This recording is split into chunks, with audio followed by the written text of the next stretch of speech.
Então vamos corrigir alguns exercícios, né, como eu tinha prometido para vocês no vídeo anterior, né? Então, exercício 31. Leia, tira e realiza as atividades propostas. Por que é separado? Porque não é junto. Mas por quê? O porquê eu não sei. Então temos a tirinha aí para fazer, né, uma brincadeira com o uso dos porquês, né? Que a criança pergunta para o homem, né? Uma criança pelo tamanho e um homem, teoricamente, por causa da calça, do sapato, e é grande, né? Então seria uma criança ou adulta aí e ele também não sabe responder os porquês. Então explique o humor da tira. Bom, nós vimos em aula que o humor da tira se dá porque nenhum dos dois consegue explicar o uso do porquê, né? A criança quer entender e o homem não sabe o que explicar, então só vai respondendo porque eu não sei, porque sim, porque não, essas coisas assim, né? Então esse seria o humor da tira. Relacione cada frase à sua respectiva justificativa de uso do porquê. Então, utilizando no final da frase, então temos mas por quê? Utilizando em resposta e introduzindo explicação ou causa, temos porque não é junto. Sinônimo de motivo ou causa é acompanhado de determinantes, nós temos o porquê não sei. E utilizando frases interrogativas, nós temos porquê é separado. Então a ordem fica 4, 2, 1 e 3. No título desse livro foi utilizado o substantivo porquês. Essa palavra é normalmente acompanhada de determinantes. Há determinantes nesse título? Quais? Então a gente tem aqui um sintagma nominal, né? Porque a gente não tem verbo, se não tem verbo é um sintagma nominal. E tem o porquê, que é o substantivo, e os determinantes são o os e o 13. Os como artigo definido e 13 numeral. Reescreva o título substituindo porquês por palavras de sentido equivalente. Eu me lembro que nesse dia o Alex, ele deu um sentido diferente, só não esqueci de anotar qual era o sentido dele, mas podia ser, tá? Então pode ser os 13 motivos ou as 13 razões, né? Essa série tem gente que ela realmente traduz para as 13 razões, né? Depois, gente, aqui na sequência vem uma proposta de escrita, mas como eu já tinha solicitado para vocês fazerem antes uma proposta de escrita da fanfic, eu resolvi não fazer essas páginas seguintes, né? Então vamos agora para a hora do estudo. Organize suas ideias. Vamos lá, só um pouquinho, porque a minha internet está um pouquinho falhando, mas não tem problema, uma hora vai. Né? Vamos lá. Ó. Organize suas ideias. Então, 1. Com suas palavras, complete as seguintes regras de concordância verbal, depois apresente um exemplo para cada caso. Letra A. Se o sujeito é a expressão partitiva, ou seja, de parte, o verbo concorda com o núcleo do sujeito ou com o especificador. Pode ser com um ou com outro, né? Que nem lá a maioria dos carroceiros pode concordar com o núcleo, que é a maioria, ou dos carroceiros, que é o especificador. Aí tinha que colocar ali um exemplo, aí vocês que sabem. Se o sujeito é expressão numérica, a mesma coisa. O verbo concorda com o numeral ou com o especificador. C. Se o sujeito é composto, o verbo concorda com os núcleos do sujeito. Então, ele não pode concordar com um com o outro. Tem que concordar com os dois, se é o núcleo do sujeito, tá? Então, usamos porquê separado e sem acento, né? Quando for de pergunta e estiver longe do ponto. Aqui diz também se a palavra motivo razão está implícita ou quando equivale pelo qual a variação. Mas se vocês colocarem aqui quando for de pergunta, frase interrogativa e longe do ponto, já está mais que bom, tá, gente? Usamos porquê separado com acento quando ele estiver em uma pergunta e colado do ponto no final da frase. Usamos porquê junto e sem acento quando ele for numa resposta, né, e dando uma afirmação. Usamos porquê junto e com acento quando puder ser trocado por motivo ou razão, porque daí ele se transforma num substantivo. Exercício 1 da hora do estudo. Eu não vou ler o textinho, vocês leiam em casa, tá? Por favor. O texto foi publicado em uma revista de grande circulação da seção da Carta do Leitor.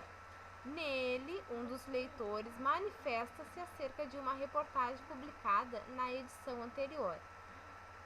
Ao fazer uma argumentação, o autor do texto, letra E, rebate o enfoque, dando ao tema pela reportagem, lançando novas ideias, tá? Agora aqui nós vamos ter um texto para responder os exercícios 2 e 6. Exercício 2. O leitor escreve a carta com o propósito de criticar uma reportagem do jornal. 3. O leitor defende que os condutores de automóveis infringem as leis, que não são só as motos, né? 4. Sendo uma carta, o locutor e o interlocutor são respectivamente motociclistas, né? As pessoas que andam de moto, no caso a pessoa que escreveu é uma pessoa que anda de moto, e o editor do jornal, quem vai ler e vai selecionar esta carta. 5. O principal argumento utilizado pelo autor da carta demonstra a imprudência dos motoristas de carro, né? Porque ele sempre tenta dizer ali que não é só a moto que comete imprudências, os carros também.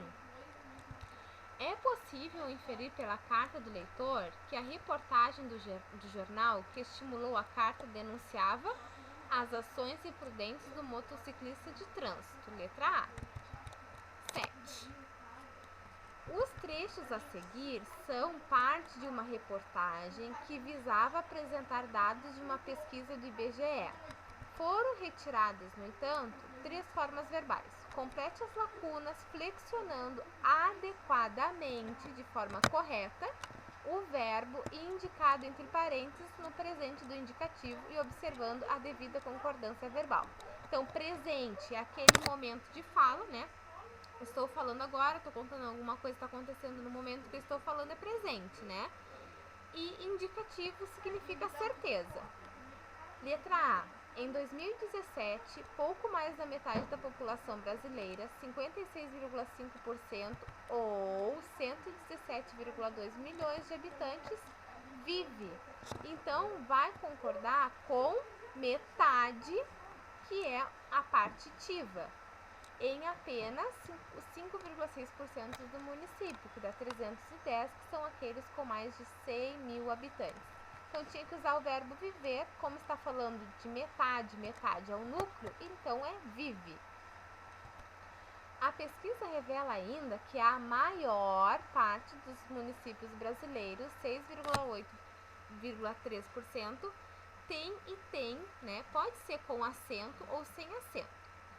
Quando tiver sem acento, ele concorda com a expressão partitiva, que é maior. Se for com acento, ele concorda com o especificador. É maior parte do que? Dos municípios brasileiros. Está no plural, então pode concordar, aliás, com a expressão especificativa, tá? Até 20 mil habitantes e abriga ou abrigam? Gente, aqui diz que pode ser as duas, tá? Porque é a maior parte dos municípios brasileiros tem até 20 maior, então pode ser. Esse verbo ele pode concordar ainda com maior parte, abriga, ou com os 20 mil habitantes, então abrigam, tá bom? Em qual dos 2 parágrafos acima é possível fazer a concordância verbal de 2 maneiras? Então, a gente consegue fazer a concordância verbal apenas no 2º parágrafo, na letra B, tá? 8. 2 sites anunciaram o mesmo fato, publicando textos muito parecidos. Compare os títulos e qual dos 2 está adequado à norma culta, por quê? Então, Piripá, prefeita e vice têm mandatos cassados. Piripá, prefeita e vice têm mandatos cassados. Então, gente, né? A correta é a número 2. Por quê? Por que não foi só o vice, né? Por que tá no singular? Então, eu não tô falando só do vice ou só da prefeita. Os dois tiveram mandato cassado. Então, se os dois tiveram os mandatos cassados, então tem que ser o tem com acento. Por quê? Porque eu tenho aqui um sujeito composto. Prefeita e vice. Aqui é composto. Então, se é composto, o verbo tem que ser acentuado. Tá bom? 9. O texto a seguir é título de uma notícia publicada em um jornal. Falta soluções urgentes para a falta de água na cidade. Observando as regras de concordância verbal, avalie se o texto está correto. Gente, não está correto. Por quê? O primeiro falta. O que falta aqui? Soluções. Então, percebam que as soluções é o sujeito. Podia ser soluções urgentes, falta. Eu digo isso? Que soluções urgentes falta? Não. Soluções urgentes faltam. Só que como a pessoa colocou aí o verbo na frente de soluções, acabou tirando o plural desse verbo, né? Está equivocado segundo a gramática. Então, segundo a gramática, deve ser assim: faltam soluções urgentes para a falta de água na cidade. Esse segundo falta está correto, porque o que falta aqui? Água na cidade. Então tá certo, é a água, não águas na cidade, tá? Então aqui o primeiro falta está incorreto, deve ser faltam soluções. 10. Leia essa chamada publicada em um site de notícias. Tempo seco e quente dobram o número de queimadas no Brasil. Explique a incorreção na concordância verbal. Então, gente, o núcleo dessa frase aqui é tempo, né? A gente vê aqui que dobram é o verbo, né? Faça um corte aqui na frente do verbo. O que vem na frente é SN, sintagma nominal. Quem que é o núcleo desse sintagma nominal? Tempo, seco ou quente? É tempo. Por que é tempo o núcleo? Porque seco e quente são adjetivos e adjetivos são determinantes, né? E nós sabemos que o núcleo do SN tem que ser sempre um substantivo. Então está incorreto porque o verbo está dobram, mas não é dobram, é dobra. Então, tempo seco e quente dobra o número de queimadas no Brasil. Porque o que dobra o número de queimadas no Brasil é o tempo, tá? Então, está incorreto por causa disso. Adjetivos como seco e quente, eles não devem alterar a concordância do verbo. Porque o verbo ele tem que concordar com o núcleo, tá? B. O que teria ocasionado o problema na escrita da chamada? Então, o que ocasiona o problema na escrita da chamada é que a pessoa concordou o verbo com os adjetivos, que são determinantes, e não com o substantivo, que é o núcleo, tá bom? Reescreva a chamada corrigindo-a. Então, fica: tempo seco e quente dobra o número de queimadas no Brasil, tá bom? Gente, a nossa aula foi curtinha, né? Porque, claro, vocês vão falando pra mim o que vocês precisam, o que vocês colocaram no tema de vocês. A gente vai discutindo, alguém fica com dúvida, aí o pessoal entra no meio, aí liga a câmera, desliga a câmera. Enfim, na aula a gente leva muito mais tempo pra corrigir do que uma aula gravada, né? Mas é isso, então. Qualquer coisa que vocês precisarem, é só avisar, tá bom? Beijo!